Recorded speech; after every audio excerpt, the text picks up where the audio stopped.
अस्सलाम वालेकुम, मेरा नाम मुबशर लुकमान है। आप मेरा डिजिटल चैनल देख रहे हैं। पाकिस्तान की 3 बड़ी जमातें अदालती इस्लाहात में तकरीबन मुत्तफ़िक हो चुकी हैं। तीनों जमातों के कायदीन ने कल जाती उम्रा में यह तवील मुशावरत के बाद इस बात का ऐलान भी कर दिया। मौलाना फजल रहमान, बिलावल भुट्टो और इसहाक डार जिस वक्त कौम को ये खुशखबरी सुना रहे थे, उस वक्त उनके चेहरों पर छाई संजीदगी जो है वो चीख चीख कर बता रही थी कि इस बैठक में अहम पेशरफ तो हुई है लेकिन मुकम्मल इत्तफाक राय नहीं हुई। तो इसहाक डार साहब ने तो अपने तासुरात छुपाने की भी कोशिश नहीं की। वो अपने मेहमानों की हाँ में हाँ मिलाते रहे, लेकिन उनका स्पार्ट चेहरा जेट मियाँ खा रहा था। इकरार कर रहा था कि बात अभी जमी नहीं है। मौलाना फजल रहमान ने PTI से मुशावरत के लिए 24 घंटे की मजीद मोहलत भी मांगी थी। वो आज बैरिस्टर गौर और उनकी टीम के साथ अपनी मुशावरत का अमल मुकम्मल कर, लेकिन PTI का जवाब तो पूरी कौम जानती है। मौलाना को भी इनकी तरजीहात का पता है, तो फिर बात कहाँ पे अटकी थी? हुकूमत का बगला लाया अमल क्या होगा? क्या नंबर्स पूरे हो गए हैं? अगर नंबर्स पूरे हैं तो 26वीं आईनी तरमीम कब तक मंजूर? तो मैंने अपनी चुड़ैल को उड़वाया, डिफरेंट जगहों पे गई, वो आई, उसने पता लगाया कि आखिर चल क्या है, तो बात किस नुक्ते पे अटकी हुई है। उसने मुझे बताया कि जहाँ तक बात है अदालती इस्लाहात की, मौलाना आईनी अदालत की बजाय आईनी बेंच की तश्कील पे आमादा है। इसमें एक मखसूस आर्टिकल है या आप चंद आर्टिकल हैं ऐसे जिन पे मौलाना को एतराज़ है और मौलाना चाहते हैं कि उनको हदफ कर दिया जाए, उनमें तरमीम ना की जाए। वो आर्टिकल जो है वो क्या करते हैं? वो बेसिकली बुनियादी इंसानी हकूक़ से मुतल्लिक है। तो मौलाना का ये ख्याल है कि अगर आज हमने इन आर्टिकल्स को या इस पर्टिकुलर आर्टिकल को अगर हदफ कर दिया तो जो ह्यूमन राइट्स है या इंसानी हकूक़ है पाकिस्तान में, वो आइंदा हर बारी जो है इसकी जद में आई। और ये वो चाहते हैं कि उनका कहना है कि हमें इसका जिम्मेदार नहीं हो। तो मैंने कल एक खबर आपको दी थी कि मौलाना फजल रहमान एक अहम और तवील नशिस्त के बाद बिलावल और नवाज शरीफ से मुशावरत के लिए निकले। आज मैं आपको एक नई खबर दे रहा हूँ। खबर यह है कि मौलाना फजल रहमान को बता दिया गया है कि अगर 26वीं आईनी तरमीम पर इत्तफाक राय ना हुआ तो मौजूदा निज़ाम को शदीद खतरा लाहक हो सकता है। मुस्लिम लीग नून और पीपल्स पार्टी की क़यादत इस हकीकत से पहले ही आशना है, लेकिन अब मौलाना को भी बावर करवा दिया गया, उनको खबरदार कर दिया गया। मुस्लिम लीग नून और पीपल्स पार्टी की क़यादत जो है वो तो जानती थी, मैंने जैसा कहा, ये इसी वार्निंग का नतीजा है कि जिस मुसव्वदे को पहले उन्होंने यकसर मुस्तरद कर दिया था, उसे काला कानून कह के रद्दी की टोकरी में फेंक दिया था, अब उन्हें सिफारिशात को वो जुज़वी तौर पर तस्लीम करने पर आमादा है। हुकूमत का नया गेम प्लान ये है कि अब इस तरमीम को किस वार मंजूर करवाया जाए।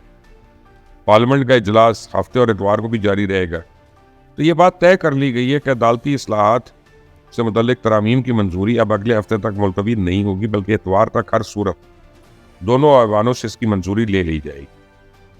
यह भी तय है कि आईनी अदालत का क्याम आज तो मौखर हो गया, लेकिन ये कब हो कर रहे।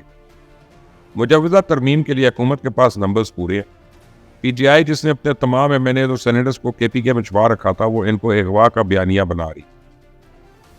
कोई अपने बेटे की अगवा की झूठी दास्तान सुना के अवाम की हमदर्दी बटोर रहा है, कोई खुद ही मंजर से गायब है। लेकिन मैं आपको बता दूं कि जिस तरह गंडापुर स्टाइल का इनकलाब रुस्वा हुआ था, इसी तरह अगवा का ये ड्रामा भी रुस्वा हो। अगर इनके अराकीन वाकई अगवा हुए हैं या इनके साथ कोई जोर जबरदस्ती की जा रही है, तो फिर शबली फराज वीडियो पैगाम के जरिए अपने ही अराकीन को बदवाई क्यों दे?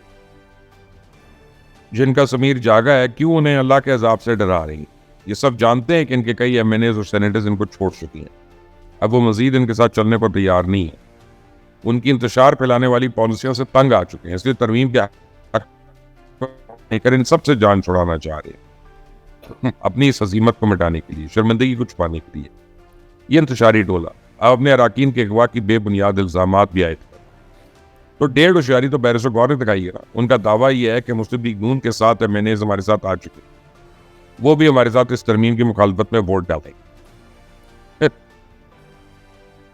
बंदा इनसे पूछे कि पहले अपने घर की तो खबर ले लो, कौन किधर है, क्या कर रहा है, किससे मिल रहा है, इस बारे में तो कुछ सुन ले लो। तो वो ऑक्सफोर्ड यूनिवर्सिटी में इमरान खान को अपनी चांसलरशिप के लिए नाअहल कर दिया गया, उसकी तो मत ही नहीं मारी गई। उसको समझ ही नहीं आ रही अब करें तो क्या करें, जाए तो किधर जाए। ये पुजदल खुद तो सड़कों पे आने से डर गए हैं, लेकिन अब मासूम तलबा को वर्गला कर सड़कों पे ले आए। और इस साजिश के ताने बाने PTI ने बोली। इंसाफ स्टूडेंट फेडरेशन इस साजिश को अमली जामा पहना रही है। पंजाब के बेशतर प्राइवेट तालीमी इदारे माजी में PTI की नर्सरी का किरदार तो अदा करते रहे। तो गंडापुर के बाद, उसकी नाकामी के बाद यह तुषारी तोला अपनी इन नर्सरियों से तलबा को सड़कों पर ले आए।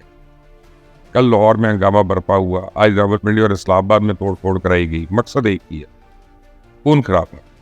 इन फसादियों को लाशें चाहिए ताकि रियासत को ब्लैकमेल कर सके, दबाव में ला सके। आज तो ये इस हद तक गिर गए कि अपने हामी वकिला को इज़हार यकजहती के नाम पर तलबा के मुजाहरों में भिजवा। तो वज़ीर आला पंजाब ने तो कल बड़ी तवील प्रेस कॉन्फ्रेंस की थी। अपनी प्रेस कॉन्फ्रेंस में उन्होंने फसादियों की निशानदेही भी की, उनके खिलाफ एक्शन लेने का अज़म भी दोहराया, लेकिन नतीजा क्या निकला? जीरो।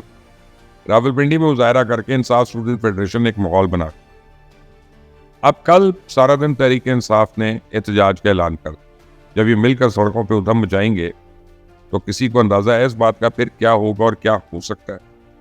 सो इंतशार को रोकने के लिए पंजाब हुकूमत की हिकमत अमली क्या है, कहाँ है वो सख्त एक्शन जिसका मरियम नवाज ने वादा किया था? जिन यूट्यूबर्स को कल पेड होने के ताने दिए थे वो तभी तक अपने अपने प्लेटफॉर्म से मुसलसल जहर उगल रहे हैं, लोगों को उकसा रहे हैं, इश्तियाल दिला रहे हैं। कहाँ है वो क्रैक डाउन जिसके बारे में कल वज़ीर आला पंजाब ने हमें बताया था? पारल मान ले हजूर, इस फितने से निपटना आपके बस की बात नहीं। वज़ीर आला पंजाब को जितनी जल्दी हो सके ये हकीकत तस्लीम कर लेनी चाहिए कि वो इन फसादियों के प्रोपेगेंडा का मुकाबला करने में बुरी तरह नाकाम है।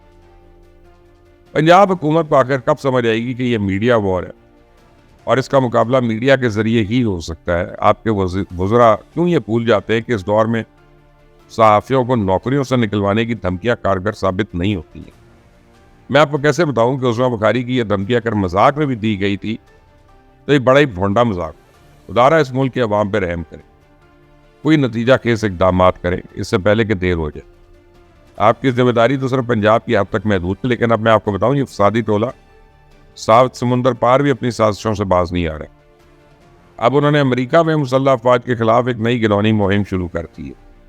ये अमेरिकन कांग्रेस के अरकान को खतूत भिजवा रही कि पाकिस्तान के army chief general Asim Munir और सीनियर मिलिट्री और इंटेलिजेंस अफसरों पर पाबंदी लगानी चाहिए। तो इस मुहिम के पीछे वो लिफाफा है, जायदाद हटाने के लिए अपने बाप के जाली अंगूठे लगवाता हुआ दुबई में पकड़ा गया था। याद है ना आपको वो कौन है लिफाफा?